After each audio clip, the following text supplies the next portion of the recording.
Selamat pagi semuanya. Assalamualaikum warahmatullahi wabarakatuh. Salam sejahtera untuk kita semua. Salam Om Swastiastu, Namo Buddhaya. Salam kebajikan.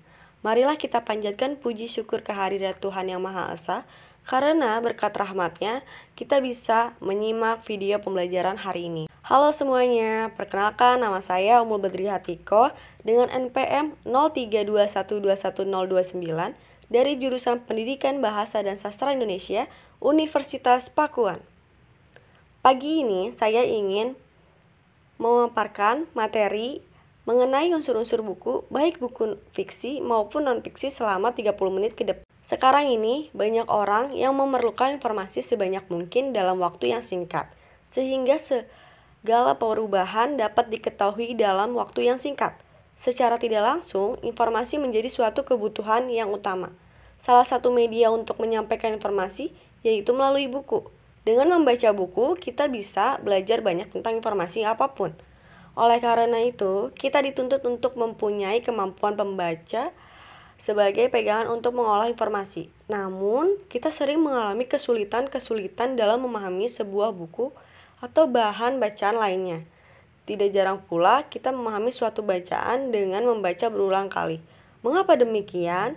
Dalam memahami isi buku atau bahan bacaan yang kita perlukan adalah strategi yang cepat dan tepat, sehingga kita dengan mudah memahami isinya. Membaca buku salah satu hal yang mengasihkan, bukan? Secara garis besar, buku dapat dibagi menjadi dua kelompok, yaitu buku fiksi dan buku non-fiksi. Buku fiksi adalah buku yang berisi cerita atau kejadian yang tidak sebenarnya, berdasarkan khayalan seperti cerita fantasi, cerpen, novel, puisi, dongeng, dan cerita anak.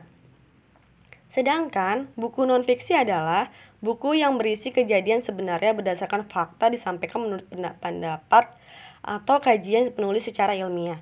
Misalnya buku-buku pengetahuan umum, buku pelajaran, ensiklopedia, biografi, dan buku motivasi. Selanjutnya, mari kita mengenal unsur-unsur buku dan contoh buku fiksi dan non-fiksi. Buku fiksi, contoh buku fiksi novel Laskar Pelangi yang terdapat unsur buku fiksi yang pertama cover buku, kedua perincian subbab buku, ketiga judul subbab buku, keempat tokoh dan penokohan, kelima tema cerita, keenam bahasa yang digunakan, dan yang terakhir penyajian alur cerita.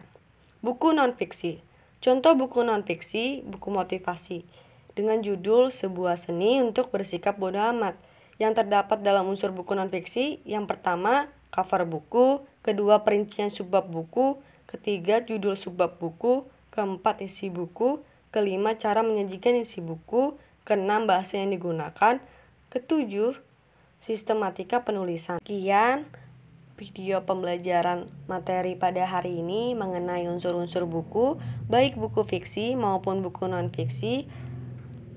Jika ada kurangnya, saya mohon maaf sebesar-besarnya. Semoga apa yang saya sampaikan berguna untuk diri saya sendiri dan banyak orang pada khususnya. Terima kasih, semangat belajarnya. Wassalamualaikum warahmatullahi wabarakatuh.